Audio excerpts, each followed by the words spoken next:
जरा आंख बंद कीजिए और सोचिए। एक तरफ गांव का सुकून भरा माहौल, हरे भरे खेत, ठंडी हवा, पेड़ों की छांव और चिड़ियों की मीठी चहचहाहट, और दूसरी तरफ शहर की भागदौड़, भीड़, धुआं, ऊंची इमारतें, गाड़ियों का शोर और कभी न खत्म होने वाली भागम भाग। अब सवाल यह है, कहां असली खुशी है?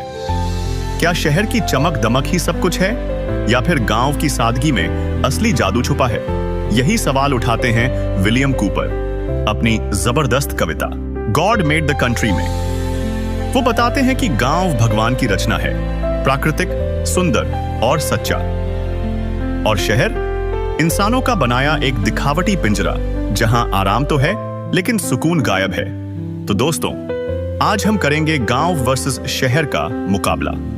क्या प्रकृति की गोद में असली जीवन है, या फिर शहर की तेज रफ्तार ही सब कुछ है? अब जरा सोचिए, क्या एक कविता लोगों की सोच बदल सकती है? क्या एक कवि अपनी कलम से गांव और शहर की असली हकीकत को उजागर कर सकता है? विलियम कूपर यही कर दिखाते हैं। इन्होंने वो लिखा जो हर इंसान महसूस करता है लेकिन कह नहीं पाता।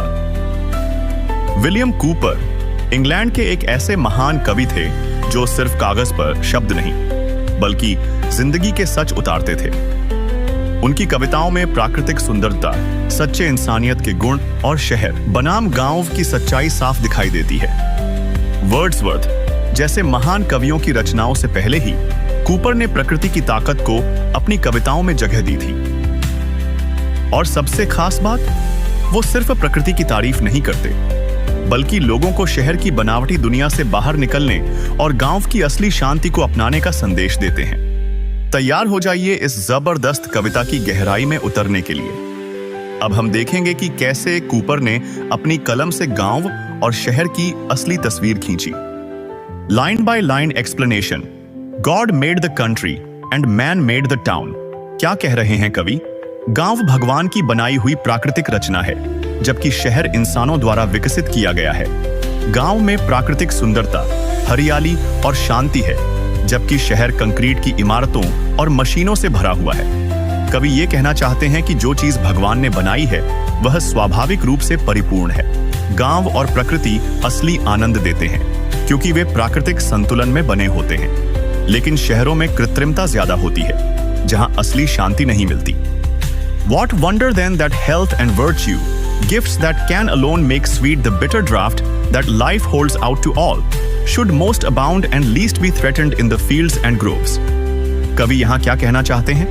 यहाँ कवि सीधे सीधे बता रहे हैं कि गांव में स्वास्थ्य, हेल्थ और नैतिकता, वर्च्यू अधिक होती है क्योंकि गांव की जिंदगी शुद्ध, स्वच्छ और प्राकृतिक होती है, इसलिए लोग ज्यादा स्वस्थ और नैतिक होते हैं।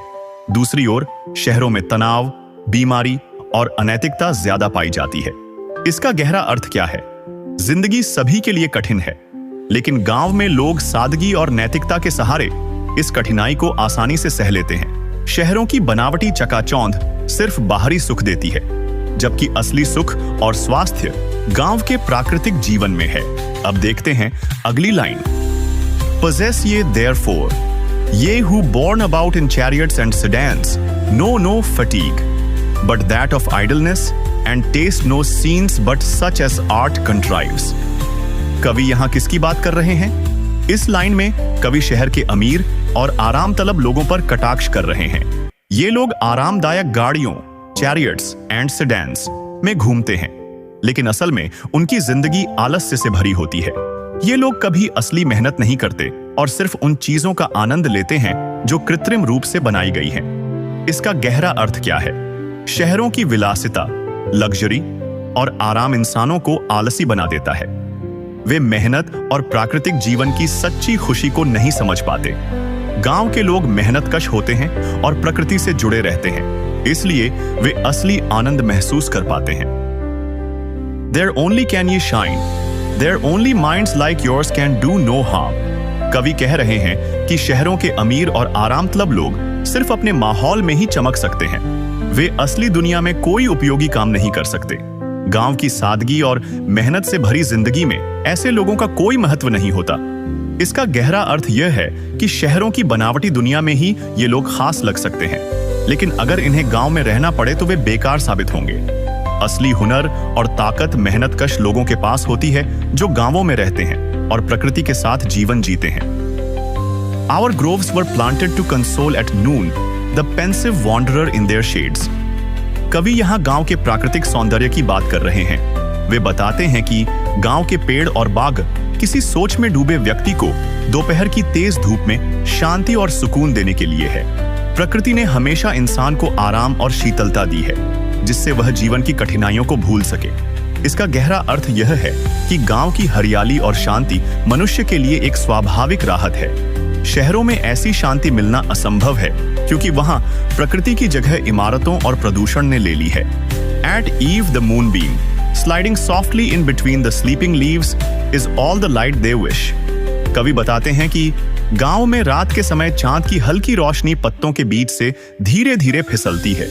गांव के लोगों को बस यही प्राकृतिक रोशनी चाहिए, क्योंकि यह शांति और सुकून देती है। वे शहरों की तेज बिजली की रोशनी की तरह कृत्रिम चीजों की जरूरत महसूस नहीं करते। इसका गहरा अर्थ यह है कि गांव के लोग सादगी में खुश रहते हैं और उन्हें दिखावे की कोई जरूरत नहीं होती। शहरों में तेज रोशनी और शोर शराबे ने प्राकृतिक सौंदर्य को ढक दिया है, जबकि गांव में चांद की हल्की रोशनी ही काफी है। अब बढ़ते हैं अगली लाइन की ओर।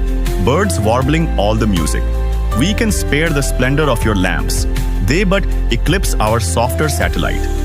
कवि कहते हैं कि गांव में चिड़ियों की मधुर चहचहाहट ही संगीत का असली स्रोत है। उन्हें शहरों के कृत्रिम रोशनी और तेज चमक दमक की कोई जरूरत नहीं। शहरों की चकाचौंध भले ही देखने में भव्य लगे, लेकिन यह गांव की प्राकृतिक सुंदरता को फीका कर देती है। इसका गहरा अर्थ यह है कि प्राकृतिक जीवन ही असली आनंद देता है और कृत्रिम साधनों की चमक दमक असल में सच्ची खुशी को दबा देती है। शहरों में जितनी रोशनी बढ़ती जाती है, उतनी ही रात की प्राकृतिक सुंदरता गायब होती जाती है। Your songs confound our more harmonious notes. The thrush departs, scarred, and the offended nightingale is mute. कवि बताते हैं कि शहरों का शोरगुल गांव की मधुर ध्वनियों को बिगाड़ देता है। शहरों की तेज आवाजों और कृत्रिम संगीत के कारण थ्रश नाम की चिड़िया डरकर उड़ जाती है और बुलबुल नाइटिंगेल चुप हो जाती है। इसका मतलब यह है कि प्राकृतिक जीवन की कोमलता और संगीत शहरों की हलचल में दब जाते हैं। इसका गहरा अर्थ यह है कि शहरों में इंसानों ने इतना शोर मचा रखा है कि वहां प्रकृति की सुंदरता महसूस ही नहीं होती। जहां गांव में चिड़ियों की चहचहाहट से दिन की शुरुआत होती है, वहीं शहरों में हॉर्न, मशीनों और ऊंची आवाजों ने इस शांति को खत्म कर दिया है। कंक्लूजन, कवि का अंतिम संदेश। पूरी कविता में कवि विलियम कूपर ने गांव और शहर के बीच का अंतर स्पष्ट किया है। वे बताते हैं कि गांव प्राकृतिक, शांत और स्वस्थ जीवन प्रदान करता है, जबकि शहरों में कृत्रिमता, शोर और असली सुखों की कमी है। गांव में हरियाली, चिड़ियों की चहचहाहट, चांदनी और ताजी हवा जैसी चीजें हैं जो असली आनंद देती हैं। दूसरी ओर शहरों की चकाचौंध असल में एक छलावा है जो इंसान को अंदर से खोखला बना देती है। कवि का मुख्य संदेश यह है कि हमें अपनी जड़ों से जुड़े रहना चाहिए और प्राकृतिक जीवन का सम्मान करना चाहिए। सच्चा सुख दिखावे में नहीं, बल्कि प्रकृति के करीब रहने में है। दोस्तों, यह तो बस ट्रेलर था, पिक्चर अभी बाकी है। अगले पार्ट में हम सभी सवाल जवाब, एक्सरसाइज और एग्जाम के धांसू क्वेश्चंस कवर करेंगे, जिससे आपकी तैयारी हो एकदम टॉप लेवल की। तो जल्दी से सब्सक्राइब करो बोर्ड एग्जाम्स के बाजीगर और बन जाओ एग्जाम के असली खिलाड़ी।